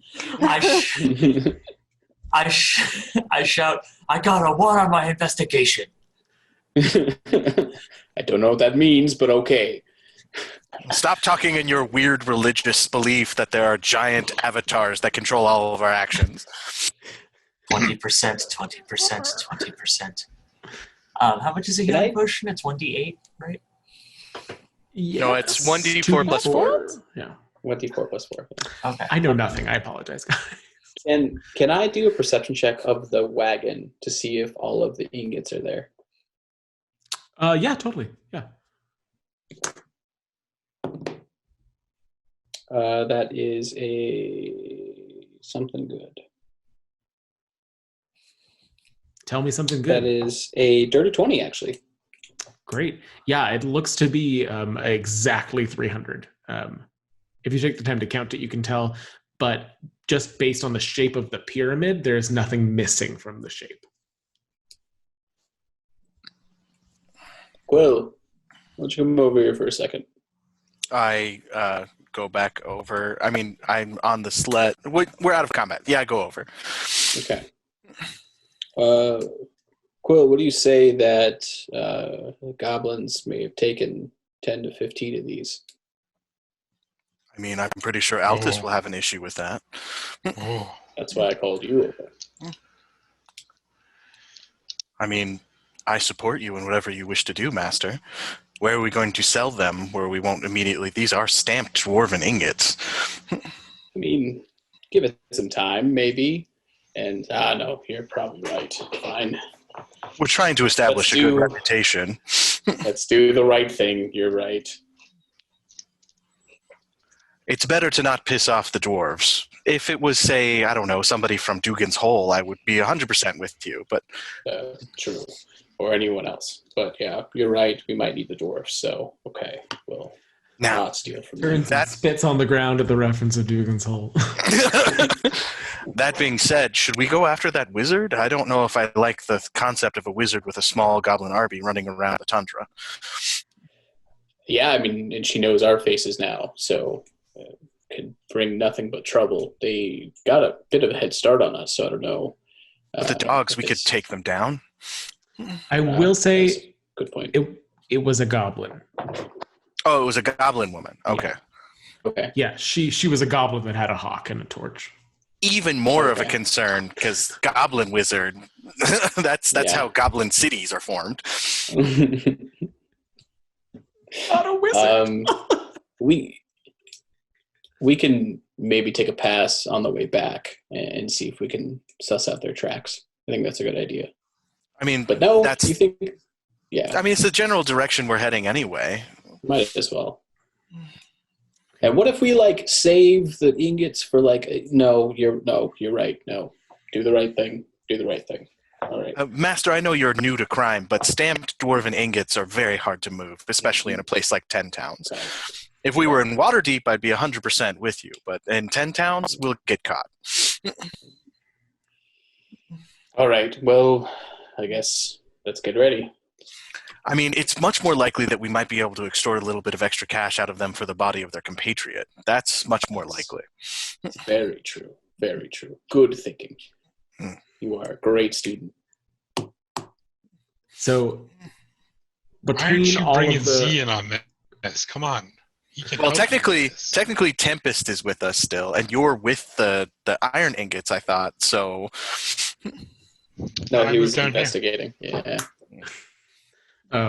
Between all of the faceting and whatnot, you all are able to get it put together perfectly fine and get back to 10 towns. It's after nightfall, but you are able to get back within the same day.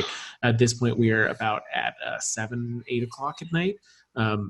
As you approach the gates, they are just about to close them for the evening. Yes. So we lost the goblins. We weren't able to find them. So the goblins were heading straight south from what you could tell. You all are going south west. So do you want to try to follow them south? That was what me and Okay. Finnick were going to do. Yeah, so go ahead and roll perception. I'll send up Jesker to see if he can spot him. 22 from Jesker. Okay. I only got a 16, so. Okay. I mean, with the 16, you can still see their tracks. They're starting to get a little bit fainter as it goes on, as they're getting a little bit further ahead from where you are.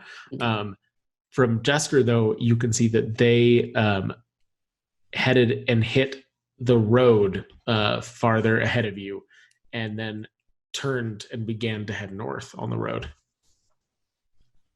So we would potentially run into them if we cut to the road?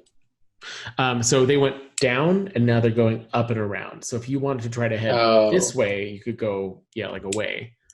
Okay. So they're going in the opposite direction.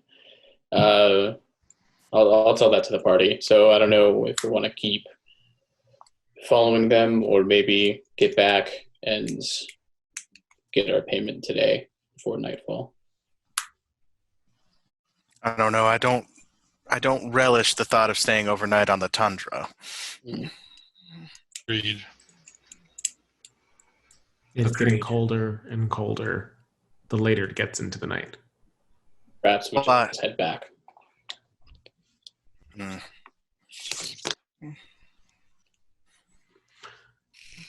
Yeah. All right. So with that little minor detour, you are able to get back by 8 o'clock, just as they're closing the gates for the night. It's been dark since about 2, so it's been dark for quite a while at this point. Oh, that's right. But the torches in the town are all lit. Whale oil becoming much more of a commodity at this point, as people have to keep lamps and candles and torches lit a lot longer than they normally do, though there's fewer throughout the town, so the entire place is darker. That you see, especially taverns tend to have a lantern going still. As you reach back to the Witch's Teat, now bustling with the later hour, you have your group of 4 dwarves together inside, immediately commending you on seeing the ingots outside. Koruk, the one that did not really speak at all up until now, is jumping up and down and waving his hands in the air, that composes himself. And Haruna walks up to each of you and puts a bloodstone in your hand and shakes it, and moves on to the next one. Bloodstone, shakes it. Bloodstone, shakes it. And whoever Haruna paid for... Yes. We also were able to retrieve your countrymen. Her face sort of falls, and she reaches up and she taps Koruk on the shoulder, and he steps forward to begin taking care of Ubak's body, taking it onto their own sled to lead to where they're staying for the night, as she works out the rest of the deal with you and makes sure that you get paid for the axe beaks and whatnot. Thank you for doing this, Sudas. I mean, she just owes us 10. Yes. Yeah, sorry, sure.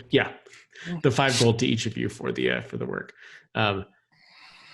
Thank you for your expediency. This is much greater than we expected. I am glad that you all made it out of this alive and didn't stay out to see a Yeti on the tundra. Again, a job well done usually requires thanks. As has been given. Very well. And she turns to Hlin and says, I will let others know what you have done for us, and make sure that the shield dwarves are amenable if you are to ever run across our ilk.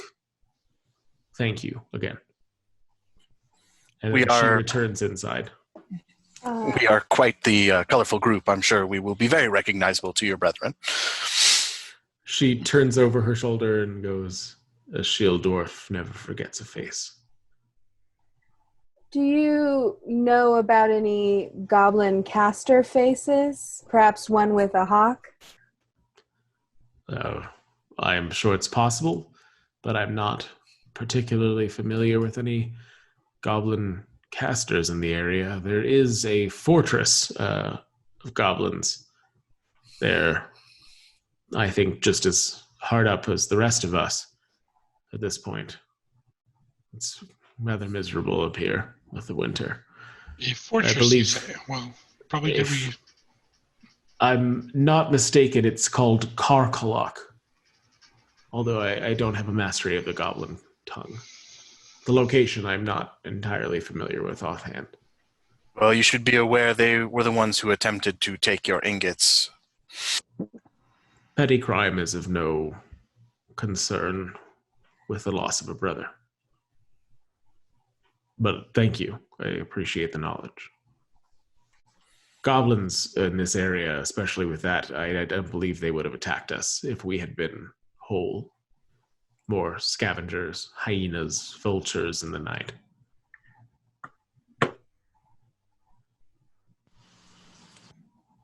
Well, pleasure doing business. If you'll excuse me, I am starving. They go back inside with you, Korik, having gone to deal with more of the business. It seems that he's the one that does that. Hlin does her best to liven the spirits of the other two now that they've received their ingots back and can return home, which they're grateful to do. What are the rest of you doing for the rest of the night? I'll put my arm around her and say, buy me a drink. I'll tell you the story. Around Haruna or Hlin? Hlin. Okay. Last time, big man. Last time.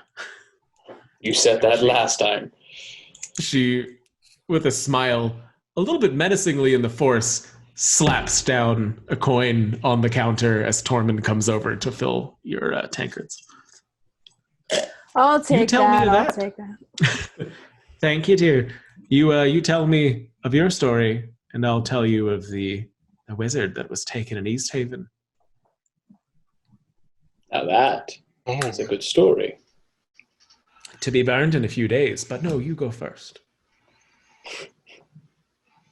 And that's where we will call it for tonight. Thank you all so much for joining us for another episode of MMMcast Does Rime of the Frostmaiden. We have a new little thing that we want to do at the end here, as we now actually have a patron on our Patreon, which is super exciting for us. So thank you so much, Sparky, who is one of our group's close friends from Rio and Helena's past. We really appreciate you following us and supporting us in this way. If you do join our Patreon in the future, anybody else out there, we'll be happy to give you a shout out on the air, as it were, as well as I believe the top Patreon tier right now is getting to decide what we say at the end of the show, which will happen in just a moment. On top of that, our Patreon is going to have our after show chats where we kind of go over some of like the question answers that wouldn't be appropriate to do in the moment, but to get from like the thinking of the DMs or the pieces of the story that didn't get out there. And if there is anything else that you'd like to request to see on a Patreon, let us know. If not, we're happy to do this content for you for free forever. So thank you all again so much for the support and for tuning in. Is there anything I missed? Not that I'm aware of, no. Okay, thank you again, Sparky. And we will come up with a tagline, which you could choose eventually. Eventually. Have a good night, y'all.